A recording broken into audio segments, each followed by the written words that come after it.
কিন্তু এইটার ভাগ্য তো হয়ে গেছে, এই অর্ডিন্যান্স অনুসারে তো গণভোট অনুষ্ঠিত হয়ে গেছে। এখন এটার আর কোনো সামনের বাধ্যবাধকতা নেই। সেটা সাংবিধানিক হলো না সংবিধান বহির্ভূত হলো, এই ডিসিশনটা কে নেবে? না, এটা গণভোট অধ্যাদেশ যেটা হয়েছে এটা একটা অধ্যাদেশ, এটা কোনো সংবিধানের অংশ ছিল না। সেটা যে কারণে প্রণয়ন করা হয়েছিল সেই গণভোটটা অনুষ্ঠিত হয়ে গেছে। এটার অধীনে সামনে আর কোনো গণভোট অনুষ্ঠিত হবে না। এইটাকে আবার অনুমোদন করে বিল আকারে নিয়ে এসে আইন বানানোর কোনো অর্থ নেই। কিন্তু এই গণভোট অধ্যাদেশটা যেভাবে ব্যবহৃত হয়েছে সেটাকে আমরা এইভাবেই উত্থাপন করেছি সংসদে, যে 93 আর্টিকেলের বলে যেটা অর্ডিন্যান্স হয়েছে সেগুলো সংসদ অধিবেশন বসার দিনে আমরা এটা উত্থাপন করেছি। 30 দিনের ভিতরে অর্ডিন্যান্সগুলোর ভাগ্য নির্ধারণ হয়। কিন্তু এইটার ভাগ্য তো হয়ে গেছে, এই অর্ডিন্যান্স অনুসারে তো গণভোট অনুষ্ঠিত হয়ে গেছে। এখন এটার আর কোনো সামনের বাধ্যবাধকতা নেই।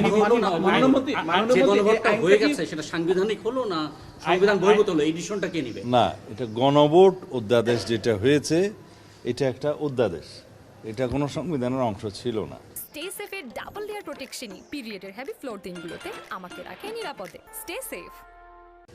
সংবিধানে না থাকলেই যে গণভোট হবে না এরকম কোনো সংবিধানে কিছু নাই। তো সুতরাং আইন প্রণয়ন হয়েছে অধ্যাদেশের আকারে একটা গণভোট অনুষ্ঠিত হওয়ার জন্য, তো সেটা করেছে। সেই অধ্যাদেশটার ব্যবহারও শেষ হয়েছে, এটার কেউ কোনো বিরোধিতা নেই। কিন্তু এই আইনটা আবার সংসদে ধারণ করে ভবিষ্যতের জন্য ব্যবহার করার কিছু নাই। আইনটাতে বলা হচ্ছে যে এই গণভোট হওয়ার পরে আইনটি অকার্যকর হবে, প্রত্যেকটা গণভোটে তাই হয়। কিন্তু প্রশ্নটা হচ্ছে যে পার্লামেন্টে যে রেকটিফাই করার যে বিষয়টি থাকে সেই জায়গায় আপনারা রেকটিফাই করতে উত্থাপন হয়েছে, সে যেটা অধ্যাদেশ সেটা উত্থাপন হয়েছে। যে অধ্যাদেশগুলো যেমন সীমানা নির্ধারণের জন্য আছে, যেমন আরপিও আছে, এগুলোর ভবিষ্যৎ এফেক্ট আছে। তো সুতরাং ওগুলো ওভাবে আমরা রেটিফিকেশন করতে হবে। আবার সীমানা নির্ধারণ হবে আগামী 10 বছর অথবা আদমশুমারি যেটা আগে হয়। তো সুতরাং এগুলো আইনে পরিণত করতে হবে, রেটিফিকেশন করতে হবে। এইটা রেটিফিকেশনের কিছু করার নেই। মানে গণভোটে এটা রেটিফিকেশন হচ্ছে না, হয়তো পরবর্তী অধিবেশনের জন্য প্লেস করা হইতে পারে। তো 30 দিনের যে টাইমলাইন আছে ওইটা ক্রস করলে মানে এইটা কি আসলে সংবিধান সম্মত হবে?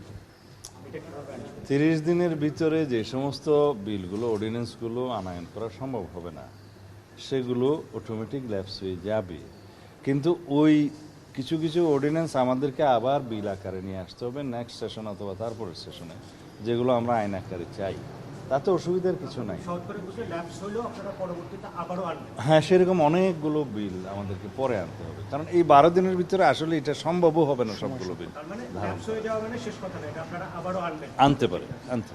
যে গণভোটটা হয়ে গেল সেটা কি আপনারা বৈধ বলছেন বা বৈধ বলা যাবে? গণভোট যে অধ্যাদেশের অধীনে গণভোট হয়েছে সেটা নিয়ে আমরা আলাপ আলোচনা করব। এখন সেটা বিল আকারে উত্থাপন হবে, তারপরে উত্থাপনের পরে একটা আলোচনা হবে, সেটা তো একটা বিষয়। কিন্তু এই গণভোটের অধ্যাদেশটা পার্লামেন্টে আমরা উত্থাপন করেছি, 93 বাধ্যবাধকতা আছে, বাধ্যবাধকতা এটা এখানে শেষ। এইটার সাথে অন্য কিছুর আর কোনো অসুবিধা নেই, এটা ব্যবহার হয়ে গেছে।